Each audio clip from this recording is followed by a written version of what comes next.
The broadcast is now starting. All attendees are in listen-only mode.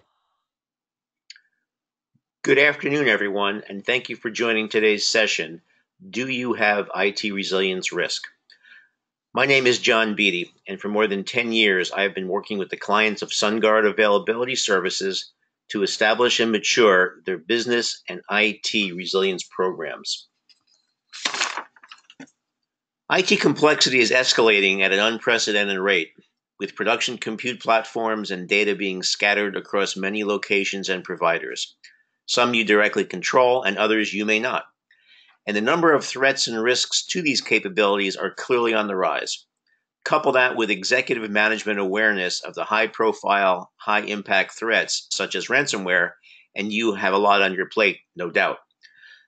So when asked by a non-IT executive if you are ready to respond to a major technology disruption, can you state, yes, what we have in place will work for each of the threats of concern to our organization? From my perspective, there is usually a but somewhere in the response to these types of executive inquiries. I hope you'll leave our session today with some new ideas on how to get to, yes, it will work, if you are not already there.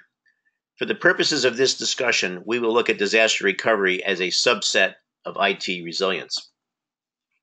But thinking about your executives for a moment, they are not likely to ask you if your disaster recovery plans and capabilities are ready to go. They will more likely ask, are we prepared for a successful cyber attack? What IT resiliency or recovery risks do we have relative to the products and services we provide to our customers, our revenue generators? Is our data in the hands of our vendors at risk? With much more, of course, that can be asked about IT risk, response, and preparedness. And the sources of the IT resilience questions posed to you may go beyond your executives to questions being asked by your customers, regulators, or potentially litigating attorneys after the lawsuit is filed. Let's level set on a few underlying concepts before focusing on the details of IT resilience risk, since I see IT resilience risk as a subset of an overall business resilience program. So let's start there. There are two themes for the risk-related questions that are with more frequency being asked by CEOs of their COOs and CIOs. And in fact, we ask these same questions during our executive level briefings and discussions with C-suite members. The first theme is focused on questions such as, do we have payment processing risk? Do we have clinical diagnosis risk? Do we have fresh flower shipment risk? The do we have risk question is applicable to any revenue generating or customer interfacing product or services that your company provides, and of course more. The answers to these types of questions go well beyond IT and may include the resilience and associated risks of being able to effectively respond to a major incident impacting the workplace, workforce, or third-party services that your business actively relies upon. The second theme focuses on how prepared are we for a specific threat, such as a successful ransomware attack, a workplace violence situation, or whatever may be in the recent headlines, such as the recent pipe bombs being mailed to various organizations, including news organizations. They are not likely to ask about our BC, how good is our BC plan for Treasury, or have we tested our DR plan for SAP, or even have we updated our financial reporting BC plan in the past year. We may be reporting those facts, but are they actually telling anyone what they need or should know? The answer to this question, I believe, is no. So having business-related answers to these questions, of course, will help you to communicate with your executives and perhaps even brag about the threats you are confidently ready for. Why not look at your business continuity and disaster recovery programs from the perspective of delivery risk and threat vulnerability? Building on some of the thoughts we've discussed up until now, business resilience is about, as you'll see here in these 4 boxes, continuing to meet customer-facing and revenue-generating expectations, challenging resiliency across an ever-changing threat landscape, which includes knowing how prepared you are for specific threats by name, mitigating risks while maintaining day-to-day quality and cost control, and building a foundation that just may help you get the funding that you need to mitigate the risks you identify. Plans, processes, and capabilities all have to be in place and working harmoniously. Resilience risk management will help you to challenge and validate that harmony. Time and money are rarely sufficient, so targeting where to get the next bang for the buck is essential. Or perhaps we really don't want that bang, but I'm sure you want the bucks. And lastly, since worst case is rarely the case, why not focus on the concerns that are likely to be on the minds of your executive management? Do you know what they are? So let's dig into those cases. Well, there are many, but perhaps the framework I'm about to introduce will help you to organize and analyze them. So building on what we have discussed already, I would like to expand our view of taking a threat-centric view of business resilience risk, specifically threats that impact IT services, third-party services, workplaces, and of course, our workforce. In essence, do we have delivery risk across the resilience spectrum for our key products and services? So, for example, using the example of do we have payment processing risk, which is of concern to many financial institutions of all sizes, that question, matter of fact, that question did come up verbatim in a conversation I had last year with the chief risk officer of a strategically important financial institution, a SIFI for those of you who are fans of Dodd-Frank, and he wanted my opinion on how to address it. Highlights of that conversation I'm sharing with you today. So let's get back on track. How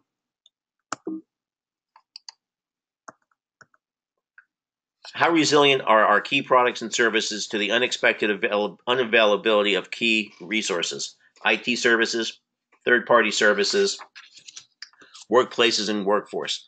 So it's important to know what's in place and what else is needed to keep a specific threat from happening, limit a threat's impact if it does happen, and respond to a threat if realized. I call this the resilience spectrum. By the way, prevent, limit, and recover is a concept that I drew from OSHA requirements, but it does embrace, it does fit well within the world of business and IT resilience. In this table are some examples of threat-aligned controls across the resilience spectrum. For example, floor drains may be in place to limit data center damage due to water leaks.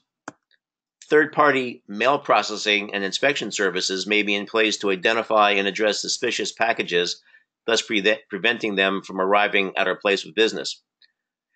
And I'm sure each of you can fill in many of these open bullets with your own strategies to offset each specific threat. But we're here today to discuss IT resilience, so let's get on with that, leveraging what we just discussed.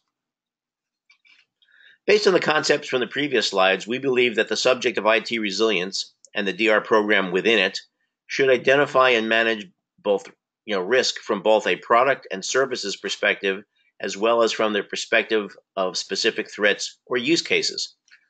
So let's focus our attention now on IT resilience risk. There are many IT disrupting use cases, from hardware failures, data center environmental failures, accidents, human error, miscalculations, and of course, malicious activity. But they may or may not lead to a disaster or a crisis situation. The scope of incidents that disrupt IT services span a range of severity levels, with priority 1s or SEV 1s usually meeting major. And in some cases, labeling an incident as a P0 or SEV 0 indicates it's a full-blown crisis, such as a DR situation. In other words, the proverbial fan has been hit. So let's talk a little bit more about disaster recovery on this next slide. So why are disaster declarations actually made? Well, it's more than the proverbial smoking hole, as I mentioned earlier, and it's certainly the worst case scenario is pretty hard to define these days. The information in the graphic on the left is based on Sungard's experience in 2017, where we saw 76 disasters formally declared by our customers in the U.S. And as you can see, hurricanes were the key driver that year for the declarations. In Andy's note to the right, you can see that in 2018, we saw a considerable increase in declarations, predominantly due to power outages and cyber attacks. Of course, there were fewer resulting from hurricanes last year, but cyber attacks did lead the way. DR after a cyber attack, you might ask? Yes, once a cyber attack is successful, key elements of the response are likely out of the hands of your cybersecurity team and in the hands of your DBAs, infrastructure architects, and in some cases, your disaster recovery teams. Don't get me wrong, your security teams remain involved, but their playbooks don't typically address recovering encrypted data, keeping backups from aging out, and so much more.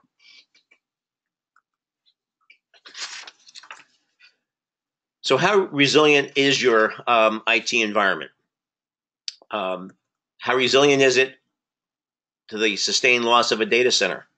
How resilient is your IT environment to a backhoe shutting down a network segment? How resilient is your IT environment to ransomware locking up data? How resilient is your IT environment to the failure of a specific piece of hardware? How resilient is your IT environment to a flood in a campus computer room? I'm sure there are many, many more threats many of you have experienced or have been discussed within your organizations, and we can certainly envision many more. So it's important to note that we are asking resilience questions here in a case context. We should be challenging our IT resilience and disaster recovery capabilities from a specific threat perspective. After all, it would be difficult for most organizations to define the worst case these days. The same threat and resilience spectrum model that we used previously for business resilience risk can certainly be applied to IT.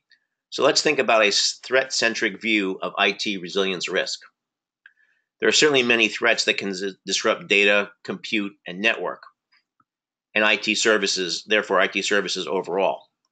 So similar to what we saw earlier at the business resilience level, there are IT controls that can prevent, limit, or guide a response and recovery from a disruption. IT resilience enablers, if you will. So by challenging the controls that we have in place against specific risks, we can identify where we are vulnerable, where we have resilience risk. So building on the identify term just introduced on the last slides, we can see that in the context of ISO 31000, we are on target. ISO 31000 goes on to state that risk is the effect of uncertainty, on objectives. I often struggle with that term, and so let's look at that a little bit in more detail. I believe it's what gives us pause when committing to meeting defined recovery objectives across multiple threats, scopes, and disruption scenarios. For your IT resilience and disaster recovery program, this question is certainly worthy of investigation. We know from experience that having DR plans and conducting DR exercises does not cover the threat-related scenarios or the product and service perspectives sought by senior management. Checking the box is simply not sufficient. So let's look a little bit deeper into this IT resilience risk conundrum. Let's agree that we are focused on situations beyond the normal break, fix, and password reset issues. So the significant disruptions where the ServiceNow knowledge base and the issue escalation procedure may not apply. Impactful situations where special playbooks, plans, or processes may or should be in place. Situations such as unavailability of a campus compute capability, the loss of a network cabinet or a local or perhaps the headquarters facility, and of course a successful denial of service attack or ransomware attack. And we're talking about recovery in place as well as the recovery production to a DR site, or otherwise referred to as a production in waiting site. We have found that directional accuracy is often sufficient when it comes to identifying IT resilience risk. Oceans do not need to be boiled, although we have done that before for clients who really want to dig in deep and understand every little nuance of what may or may not work. But generally speaking, there is an art to this, and we have found that scope and approaches to identifying IT resilience risk vary across organizations regardless of industry. A key element of IT resilience is recovery, but not just disaster recovery. At the data center level, what can impact a data center or computer room, including the readiness of an alternate site to be a new production site? At the infrastructure and application levels, how resilient is the current production infrastructure and application systems? And can a new infrastructure be stood up at an alternate site and applications recovered there? Let's explore each of these focus areas in a little more detail.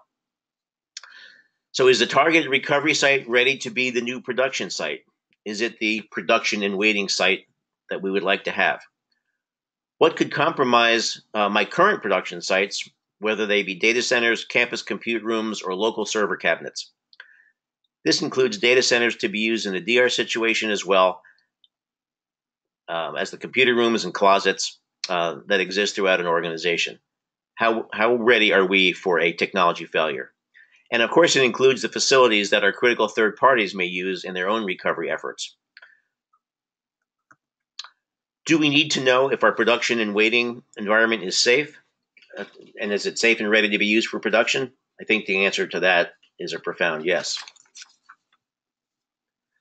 There are surely multiple ways of presenting assessment results, and we typically adapt to meet the approach preferred by our clients.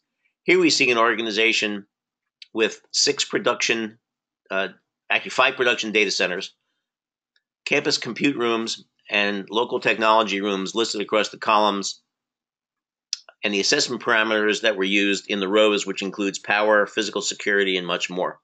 We have found that these parameters tend to vary widely by organization, so we always work closely with an organization to determine what the proper parameters of concern to them might be. On a 5-point scale, we, through a series of questions and discussions, we provide a rating for each data center for each of the categories of the analysis. We use a 5-point scale, and as you can see here, I believe each of the colors represented on the 5-point scale are represented here. So typically what would happen, and the recommendations that would come out of a risk assessment would be, which of the data centers are we most concerned about, and what recommendations do we have to mitigate risk associated with those data centers. Moving on, from an infrastructure perspective, there are many different parameters to this as well.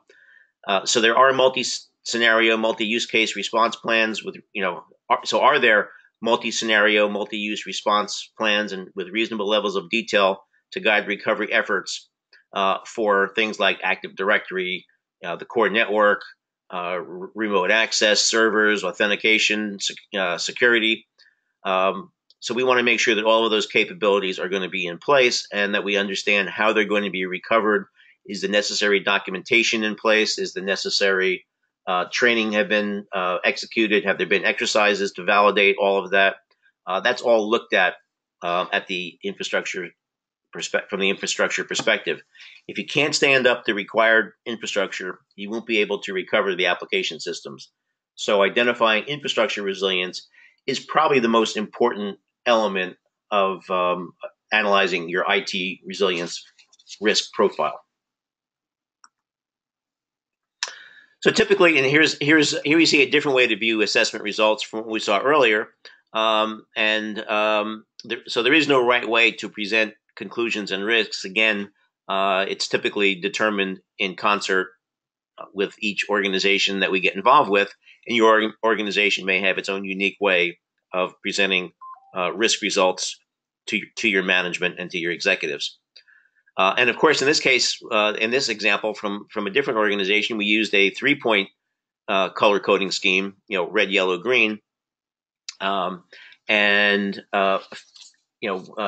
was what was most appropriate. That's what had been used by their IT risk team in the past. And as you can see here, for different technical areas, we identified what the risk might be at a high level, and we identified how we came up with that, or what are some of the notes. In a few more slides, I'll have a layout that I'll present that shows in more detail how we recommend capturing and conveying risks. But for the moment, this is a way that was used on within one organization. Moving on to the application area, application risk assessment should be done for individual application systems. Typically, the top tiers are those essential to key services and product offerings. So, for example, I mentioned earlier payment processing risk and the question that was posed of me at a major financial institution. So, the scope of a application risk assessment could easily be simply what are all of the applications and their dependencies that simply support payment processing within an organization. The threat scenarios do vary by organization and may include data center loss, single application failure, single data center failure, multiple site loss, particularly when their sites are in close proximity to one another, perhaps like in a campus compute situation. And then a resulting composite rating is typically provided as well. Notice that we are looking at risk here across multiple use cases. The scope of the application risk assessment should be limited to applications typically with the shortest RTOs and RPOs, those needed to support specific high-profile services and products. Back to that payment processing question that I referred to several times already. And those essential to protect the network and data. So applications that are used in support of cybersecurity controls for scheduling, for monitoring, those should all be considered as part of the critical infrastructure or as critical applications, depending on how your organization prefers to look at it. And depicted here is a different mode of presenting risk results. The typical, heat map. Many organizations do like heat maps, but many have different ways, different profiles, different templates, if you will, for presenting risks on this type of a scale. So I would recommend that you adapt to whatever is most appropriate to your organization. And typically, as I mentioned earlier, organizations are very prone to like to see risk heat maps at the highest levels. Putting more detail around the risks that are identified, typically a risk register is very, very important. And many organizations have their own flavors. In fact, I don't, unless someone is, organizations are using the same software, I very rarely see the same risk register layout being in effect across different organizations. But whatever your organization is using, that would be the best way to convey what the risks are that you've identified using, again, the format that your IT or enterprise risk teams prefer. So with this type of approach and these types of presentation images that we've seen over the past several slides, certainly gone are the days when we report, that we completed our annual DR exercise, or we updated 87% of our plans this year. That doesn't help anyone understand, do we have IT resilience risk?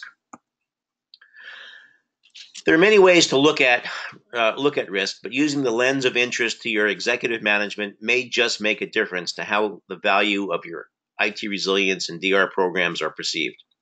And what funding you receive may be based on how well you can convey IT resilience risk in languages that your executives will understand. So by taking a threat, vulnerability, and product and service delivery perspective, not only will you likely achieve IT resilience risks, but you will have the answers to the important questions of concern to your executives. But let's not forget, risk identified and escalated by you is risk you no longer own. The corollary being, if you don't identify it and you don't escalate it, you still own it. And no one wants to own all that risk. So the question becomes, as shown by this particular image of the crew team, is your organization moving towards true IT resilience? Are you heading in the right direction? So I want to thank you for your time today. It's certainly been a pleasure, speaking with you about this important topic. And if you do have any particular questions, please feel free to send me an email. I'll be happy to speak with you or to respond to your emails. Have a wonderful day, and thank you very much.